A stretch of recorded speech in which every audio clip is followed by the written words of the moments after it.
Deus abençoe sua vida. Eu sou o pastor José, aqui da Igreja Missionária Nova Aliança, em Caldas do Jorro, no interior da Bahia. E estou aqui para os nossos minutos doutrinários dessa semana. E hoje vamos estar falando sobre um tema muito importante. O tema de hoje é Nada Podemos contra a Verdade, tá vendo?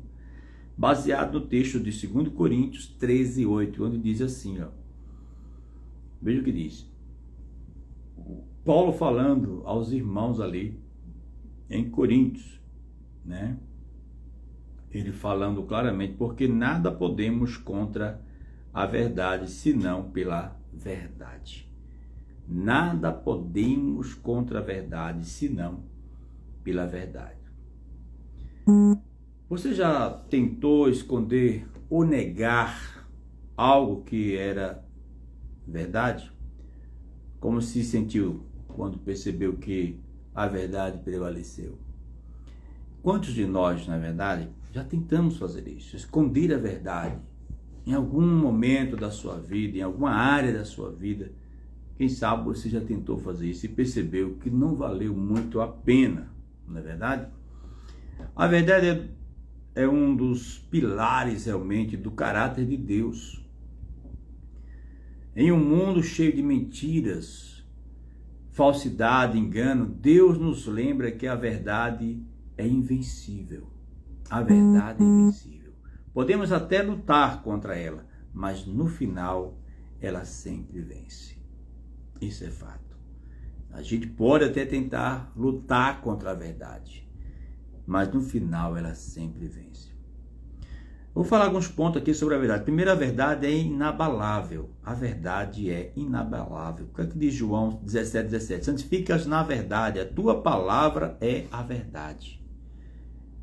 O Isaías 40, versículo 8 diz, seca-se a erva, murcha-se a flor, mas a palavra do Senhor subsiste eternamente. A verdade não pode, né? Ou seja, a verdade não depende da aceitação. A verdade não depende da aceitação. Olha que coisa interessante. Da aceitação humana para existir. Deus é a fonte suprema da verdade. Ela permanece firme, mesmo que o mundo inteiro tente negá-la. A verdade é como o sol, pode estar coberto de nuvem, mas ele continua brilhando. Querido, então não adianta tentar esconder a verdade. Tem muita gente que tenta esconder a verdade.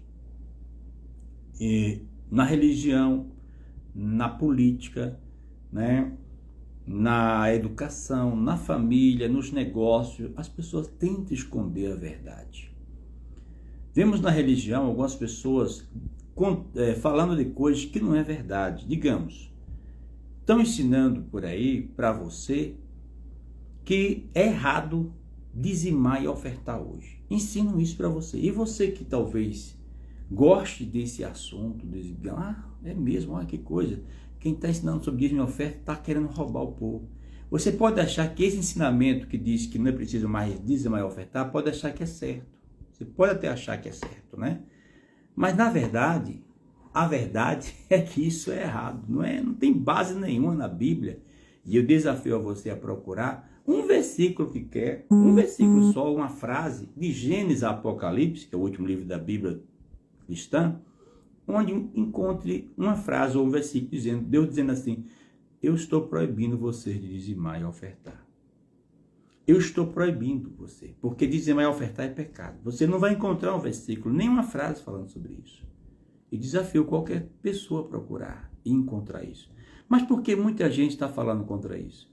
São pessoas que não estão comprometidas com a verdade. A verdade é que Deus, de Gênesis a Apocalipse, sempre falou para o homem dizimar e ofertar. Em Gênesis, começa com Abraão, e Deus não proibiu Abraão de fazer isso. E o dízimo de Abraão foi voluntário. Abraão é, para nós cristãos, o pai da fé. Abraão é para o cristão, é para os judeus, é para os muçulmanos, o homem exemplar, o homem que todos devem seguir, toda pessoa de fé deve seguir o seu exemplo. E um dos exemplos que nós devemos seguir de Abraão é a fidelidade nos dízimos e nas ofertas. Abraão foi um homem fiel em seus dízimos e em suas ofertas. Então, pregar contra dízimo e oferta Você não vai encontrar base nenhuma na Bíblia para afirmar isso. Isso não é verdade. Então, há igrejas que pregam isso, há pastores, há pessoas nas redes sociais pregando contra isso, mas não tem uma passagem bíblica que eles apresentem. Só argumentação sem fundamento. Filosófica, aquela coisa, mas não tem base na verdade. E nós temos que entender uma coisa: Deus vela em cumprir a sua palavra, que é a verdade. Santifica-as na verdade, como eu li aqui em João 17:17. A tua palavra é a verdade. Então, não existe nenhuma verdade nesse ensinamento de que Deus proibiu o dízimo no Novo Testamento, de que dízimo é errado dizimar hoje. Não tem verdade nenhuma disso. Se você me provar, eu vou parar de ensinar sobre isso. Imediatamente. Me mostre só um texto da Bíblia. Entendeu? De Gênesis e Apocalipse. Não existe. Mas um monte de pessoas, um monte de gente segue essas igrejas, esses líderes, essas pessoas que pregam sobre isso. Por quê? Porque não conhece a verdade. A verdade é a palavra de Deus, né? A verdade não depende da aceitação humana para existir. Você tem que entender que a base dela é Deus. Se você aceitar, ela vai continuar sendo verdade. Se não aceitar, ela continua sendo verdade. Mas por que muita gente ensina isso, pastor? Para lhe enganar. Porque sabe que você gosta disso. Gosta do que é fácil. Gosta de facilitar o caminho para o céu.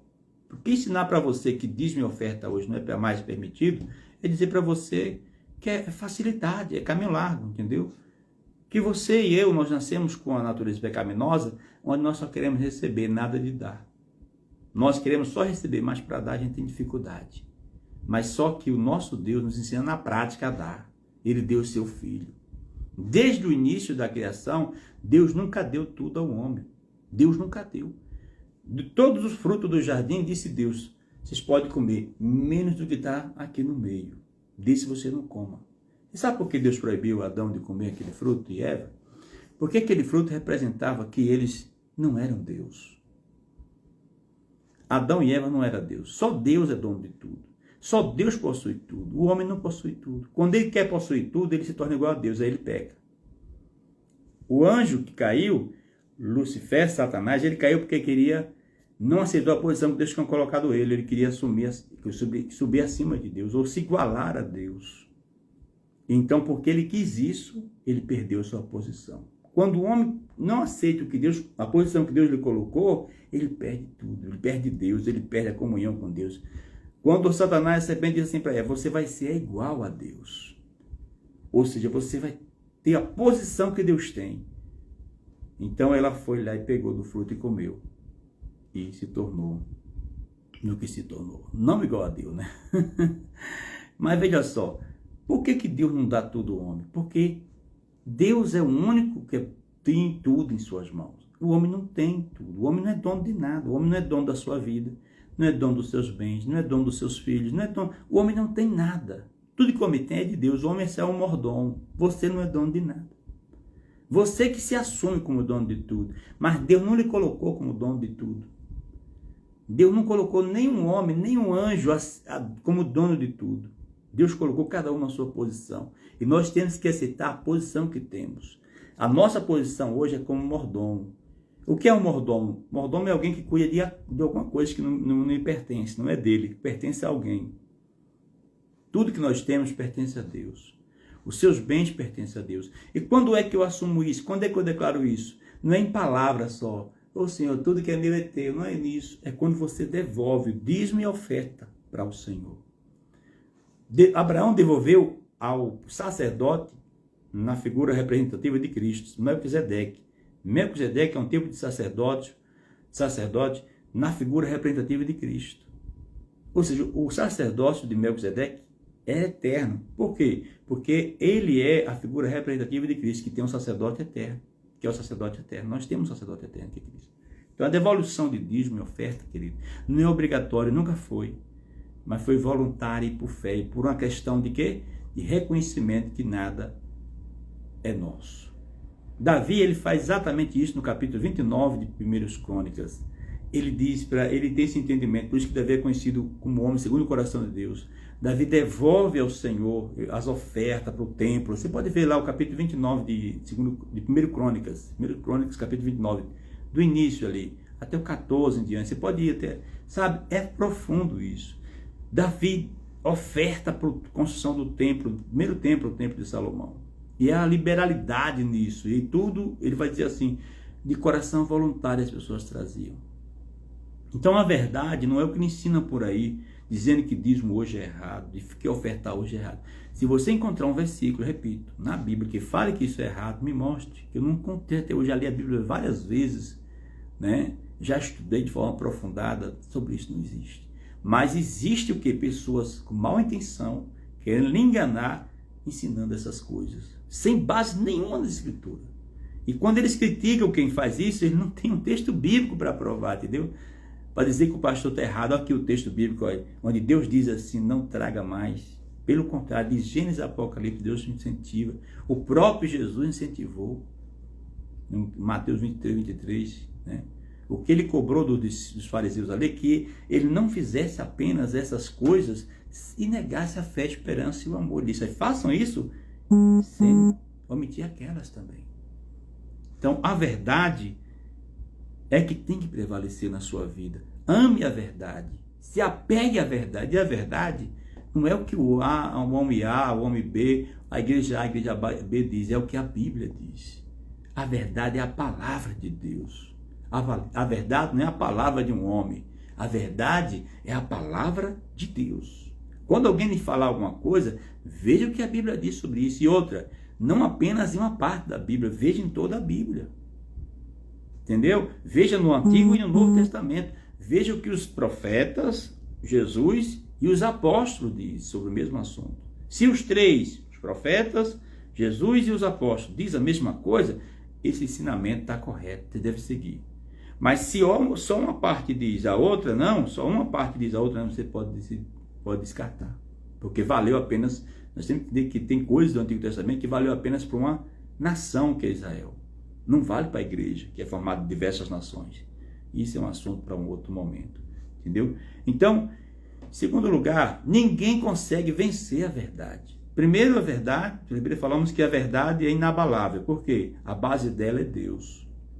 Segundo, ninguém consegue vencer a verdade, como eu li no início, né, o texto de 2 Coríntios, aliás, 13:8, diz assim, nada podemos contra a verdade. Né? Nada podemos contra a verdade.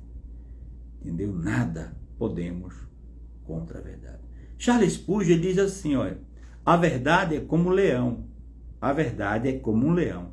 Você não precisa defendê-la. Solte-a e ela se defende sozinha.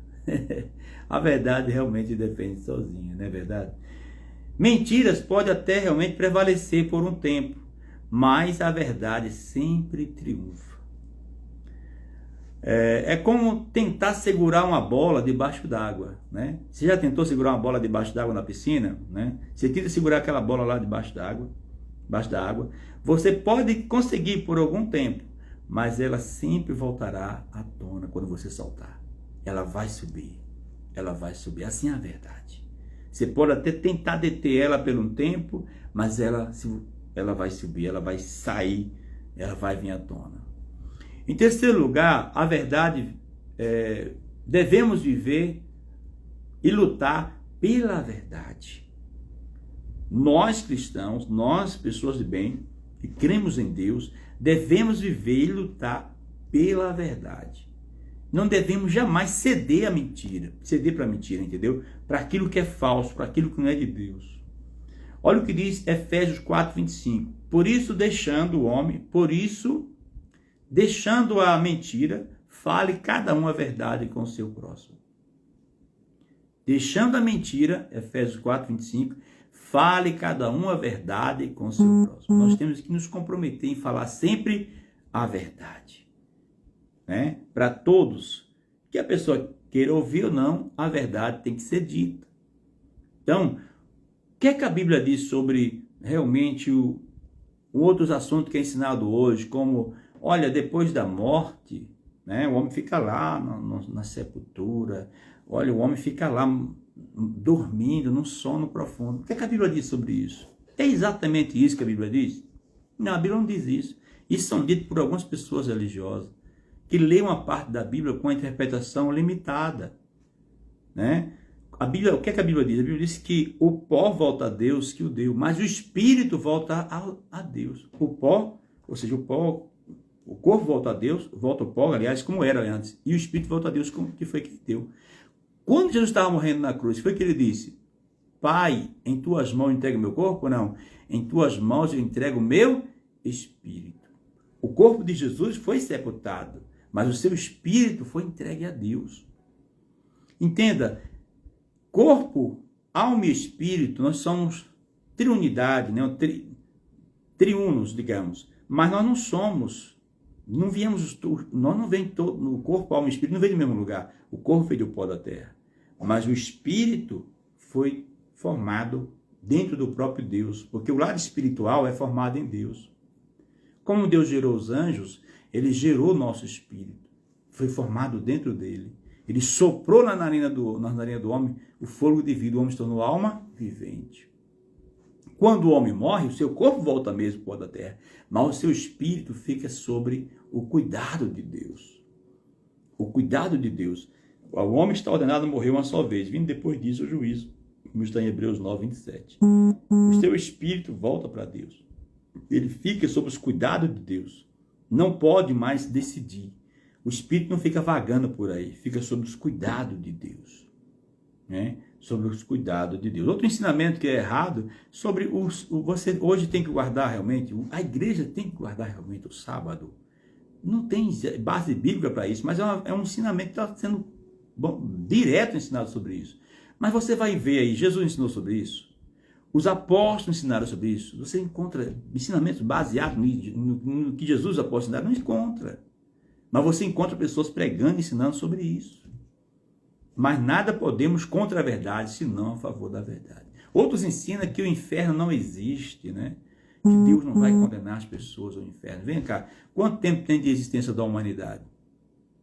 Então, há 2.000 anos, né? Mais de 2.000 anos, claro, vai fazer só 6.000 anos, né? Quase 7.000 anos. Veja só, a pessoa sofre o tempo todo. E ela sofre porque Deus quer? É um propósito de Deus o sofrimento? Não. A escolha do homem leva o homem ao sofrimento. As escolhas que o homem faz levam ao sofrimento. O homem não tem que se queixar de Deus. Você foi criado para decidir como quer viver. Deus queria, a vontade de Deus é essa, que vivamos para Ele. Deus queria? Não, Deus quer isso. Mas a vontade de Deus, sobre a minha vontade, eu tenho que decidir fazer a minha vontade ou a dele. O próprio Jesus travou essa luta, quando ele diz: Pai, se for possível, passa de mim esse cálice, todavia, não seja feito a minha vontade, mas a tua. É uma decisão minha e sua, fazer a vontade de Deus. Você tem uma vontade própria, todos nós temos. Os anjos foram criados com essa capacidade também, e os seres humanos também. Deus criou com essa capacidade de ter vontade própria, decidir o que queremos fazer da nossa vida. Mas todavia Deus orienta: se você decidir fazer a minha vontade, entenda, a minha vontade é boa, perfeita e agradável. A vontade de Deus é a única vontade que é boa, perfeita e agradável. Então é melhor fazer a vontade de Deus. Foi a escolha de Jesus fazer a vontade de Deus. Foi a escolha dos heróis da fé fazer a vontade de Deus. E deve ser também a nossa escolha fazer a vontade de Deus, hoje e sempre. Por quê? Ela é a melhor vontade para se fazer, e é a verdade. É a verdadeira vontade, né? Absolutamente, a vontade de Deus é superior a qualquer outra vontade humana, né? Olha o que diz João 8,32. Conhecereis a verdade vos libertará. Você sabia que essa expressão conhecer não é apenas um entendimento intelectual, um entendimento vago intelectualmente falando. É uma intimidade com a verdade. Toda vez que a Bíblia se refere a conhecer, ela está se referindo à intimidade. Adão conheceu Eva, fulano, no casamento, José conheceu a Maria, era uma intimidade, fala de uma intimidade sexual. Aqui nesse caso, fala de uma intimidade, de um conhecimento no sentido de você ter profundidade com a verdade, de ter uma intimidade realmente com a verdade, não apenas um conhecimento raso sobre a verdade. E aí quando ele diz, conhecereis a verdade vos libertará. Somente há libertação quando você conhece a verdade de forma profunda, não apenas de forma rasa, mas de forma profunda. Você adquire esse conhecimento como? Tendo interesse em aprender. E aprender mais, em estudar mais a palavra de Deus, em fazer até mesmo um curso de teologia, né? Não há nenhum pecado, nenhum erro nisso. O próprio Jesus diz em João 5,39, examinai as Escrituras, porque são as Escrituras que de mim testificam. Como é que você pode conhecer a Deus? Você pode conhecer a Deus por aquilo que Ele se revelou para você. Deus se deixou se revelar para nós. Em quê? Nas Escrituras.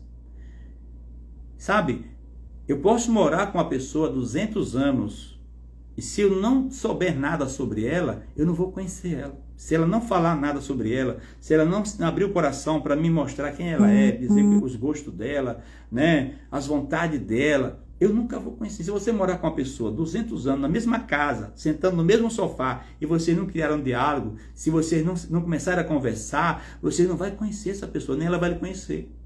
Então, através de uma revelação, né, que você passa para a pessoa e a pessoa passa para você.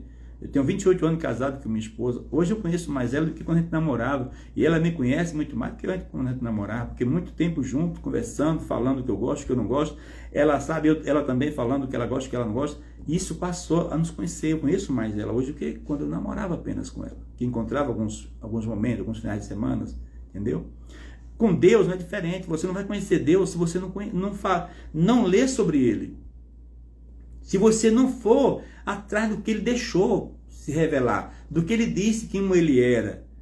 E onde é que eu encontro isso, essas revelações? Na palavra, na Bíblia Sagrada. Você tem que conhecer as Escrituras. A verdade que você precisa saber sobre Deus está na Bíblia. Num livro sagrado, que você pode ter até aí na sua casa, quem sabe está cheio de poeira, você nunca pegou, não é verdade? E às vezes algum pegava no Salmo 91 e pronto. Não, lê as Escrituras. Comece a ler. Ali está falando sobre Deus. Deus está falando sobre Ele mesmo, está falando sobre você, como você foi criado, está falando sobre a sua vida, qual vai ser o fim da sua vida, tudo está lá. Você não está vendo tudo acontecendo hoje aí, as guerras, tudo. Isso tudo está escrito nas Escrituras, na Bíblia Sagrada. Está se cumprindo o que Deus falou. E que o homem creia ou não, vai ser do jeito que ele falou. Não importa se você crê. Ah, não creio, pastor. Eu não creio nem em Deus. Isso não muda nada. Isso não muda nada. Tudo vai se cumprir como ele falou e acabou. Se você crer, vai ser assim. Se você não crer, vai ser assim. Por quê? Ele está no controle, ele é Deus. Sabe? E não importa as suas indagações, porque Deus fez isso, porque Deus fez aquilo, isso não importa. Deus não tem nenhuma obrigação de dar resposta nenhuma a você nem a mim. O que você precisa saber sobre ele, já deixou lá. Se aquele lhe for útil, se você se satisfazer com o que ele deixou, amém. Se não, paciência. Para mim tá bom.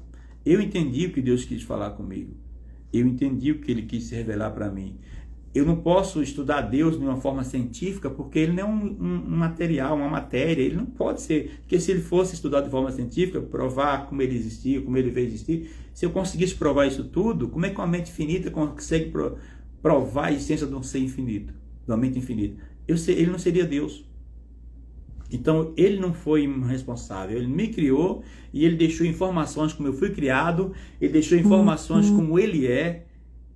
A Bíblia nos revela como Deus é. Deus é o quê? Deus é Espírito. Deus é onipotente, onisciente. Como é que eu aprendi isso? Nas Escrituras Sagradas. Ele é onipresente. Ele é um Deus que... Ele é amor. Olha que coisa tremenda. Ele é amor. E como é que Ele demonstra esse amor? A maior demonstração do amor de Deus não está no que Ele faz por você hoje. No ar que você respira, que Ele que lhe dá. Você não tem nada, nem eu, Ele que nos dá. Mas é no que Ele já fez por mim há 2000 anos atrás, quando Ele permitiu o seu Filho ser morto em uma cruz para salvar a nossa alma. Cristo veio a esse mundo morrer em uma cruz para nos salvar. Cristo não morreu pelos seus pecados, Ele morreu pelos meus pecados, pelos seus pecados. Ele morreu pelo pecado da humanidade. Por quê? A justiça desse Deus que nos criou exigia isso. Que cada um de nós pagássemos pelos nossos erros. Adão pecou. e condenou todos nós a uma eternidade sem Deus. Mas como Deus nos ama e por esse amor, em vez de Ele nos condenar à eternidade sem Ele, Ele condenou seu Filho à morte inocente, de forma, né, que Ele não tinha pecado, para que eu e você, a crer em Jesus, pudéssemos ser perdoados e assim alcançarmos a vida eterna. Temos direito a viver eternamente, não mais separado de Deus, mas agora com Ele no céu. É por isso que Jesus disse: ninguém vem ao Pai se não for por mim. Isso não é religião. Você não precisa de religião nenhuma. Na verdade, as religiões foi o homem que criou. Você sabia disso? O homem, quando ele pecou, ele criou religião. A palavra religião significa religar, né? É um meio de religar a Deus, mas foi um meio inventado pelo homem. Deus não inventou esse meio para o homem se religar a Ele. O meio que Deus inventou para você se religar a Ele foi o caminho chamado Jesus. Ninguém vai a Jesus, ninguém vai a Deus sem Jesus. Ninguém se religa com Deus sem Jesus. Por isso que Jesus morreu como um cordeiro, imaculado, santo. Ele derramou o sangue para que os meus pecados fossem perdoados e apagados diante de Deus pelo seu sangue. No Antigo Testamento, quando o homem pecava, ele tinha que matar um ser inocente, um animal. Os mais pobres tinham que levar uma pomba, alguma coisa, mas tinha que morrer algum inocente pelo seu pecado. Não para ser purificado, para ser coberto diante de Deus.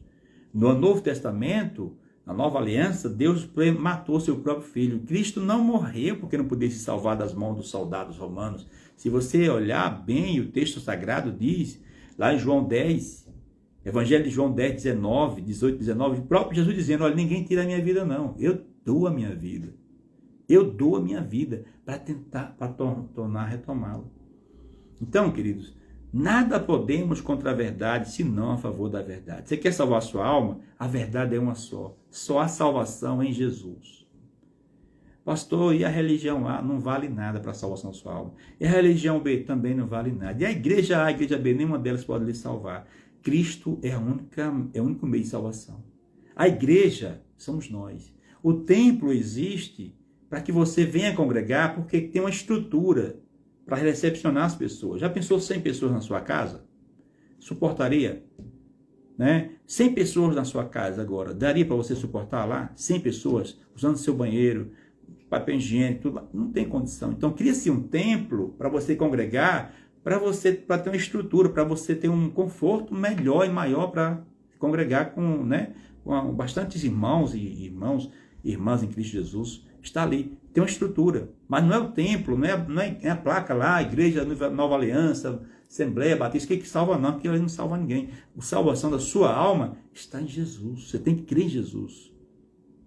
Em Atos 4,12, diz assim: em nenhum outro há salvação, porque debaixo do céu, nenhum outro nome há dado entre os homens, pelo qual importa que sejamos salvos. Esta é a verdade que você precisa ouvir nessa manhã. Quer salvar a sua alma hoje? Quer garantir a salvação da sua alma hoje? Crê em Jesus. Confesse a Ele agora com a sua boca, porque Paulo diz que com o coração se crê e com a boca se faz confissão para a salvação. Aí Romanos capítulo 10, versículo 9 em diante. Crê com o coração, mas confessa com a boca. Você tem que, eu creio em Jesus. Tem muita gente que diz assim: eu já creio em Deus, pastor, desde quando eu nasci, mas nunca confessou isso com a sua boca. Eu creio em Jesus, eu recebo Jesus como meu Senhor e meu Salvador. Nós somos aqui da Igreja Missionária Nova Aliança. Eu lhe digo, a Igreja Nova Aliança não lhe salva, mas ela apresenta para você o Salvador da sua alma. E Ele é Jesus. Ele é Jesus. Amém? Deus te abençoe. E o nosso assunto de hoje, nos Minutos Doutrinários, foi: nada podemos contra a verdade, senão pela verdade. Doe quem doer, a verdade tem que ser dita. Não fique poupando as pessoas para dizer a verdade para elas. A verdade, meu querido, é que tem coisas que estão lhe ensinando que Deus nunca falou. Estão dizendo coisas que Deus nunca disse para você. Deus nunca disse que dizimar é errado. Nunca. Se você encontrar esse versículo na Bíblia, me mostre. Nunca encontrei até hoje. Mas tem gente lhe enganando com isso. Com esse ensinamento. Deus nunca disse que dizimar era errado. Deus nunca disse em nenhuma parte da Bíblia. Eu desafio você, quem disse que é errado, me mostrar um versículo na Bíblia que isso é errado. Deus nunca disse que era. Deus nunca disse isso, que você vai ser salvo por meio de religião A, B ou C. Deus nunca disse isso. Deus sempre disse que a sua salvação está na pessoa do seu Filho, Jesus. Você crê nele e você garante sua salvação. Deus é a verdade. Quero concluir dizendo essa frase para você. Quem anda na verdade, anda com Deus, porque Deus é a verdade. O próprio Jesus disse, eu sou o caminho, eu sou a verdade e eu sou a vida. Vamos orar? Se você quer minha oração, coloque sua mão no coração, vamos orar nesse momento. Se você tiver alguma enfermidade, nós oramos para que Deus cure nessa manhã. Se você precisa de alguma libertação, oramos para que Deus liberte nessa manhã. Se você quer entregar a sua vida a Jesus,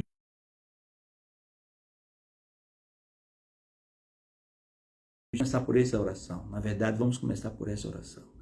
Se você quer entregar a sua vida a Jesus, ore comigo assim, dizendo, Senhor Jesus, eu reconheço que sou um pecador e que o Senhor morreu naquela cruz pelos meus pecados.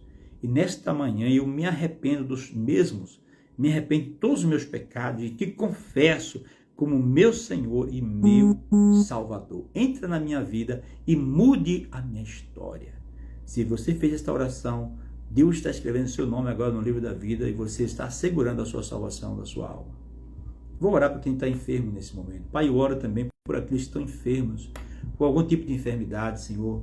Não sei em qual área da vida deles, em qual parte do corpo, mas onde estiver alojado uma doença, um mal, um caroço, ou seja lá que enfermidade seja, meu Deus, que o poder do Senhor entre agora em ação, meu Pai, e que destrua este mal, que arranque dessa pessoa essa dor, essa enfermidade, essa opressão, essa depressão, esse caroço, que seja arrancado pelo poder do teu nome, Senhor Jesus. E eu profetizo sobre essa pessoa a cura, a saúde do Senhor sobre ela, a saúde conquistada na cruz do Calvário para a vida dela.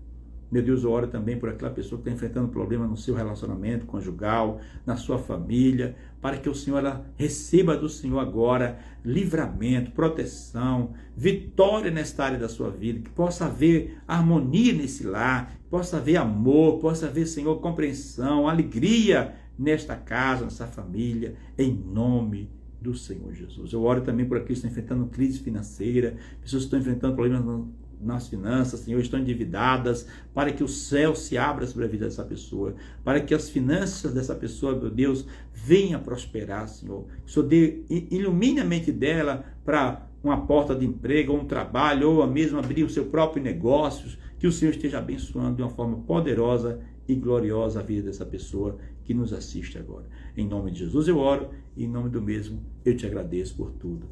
Amém. Deus abençoe sua vida, Deus abençoe sua família, Deus abençoe seus negócios. E nós temos culto hoje aqui na Igreja Missionária Nova Aliança. Você é nosso convidado especial a estar conosco. Nossos cultos é sempre às quartas, sextas e aos domingos, às 19 horas, até às 21 horas, tá bom? Deus abençoe, Shalom Adonai para todos. Obrigado pela sua atenção. Divulgue. Toda semana estarei gravando um vídeo, Minutos Doutrinários, aqui pelo canal do nosso Instagram, tá bom? Deus abençoe, tchau para todos.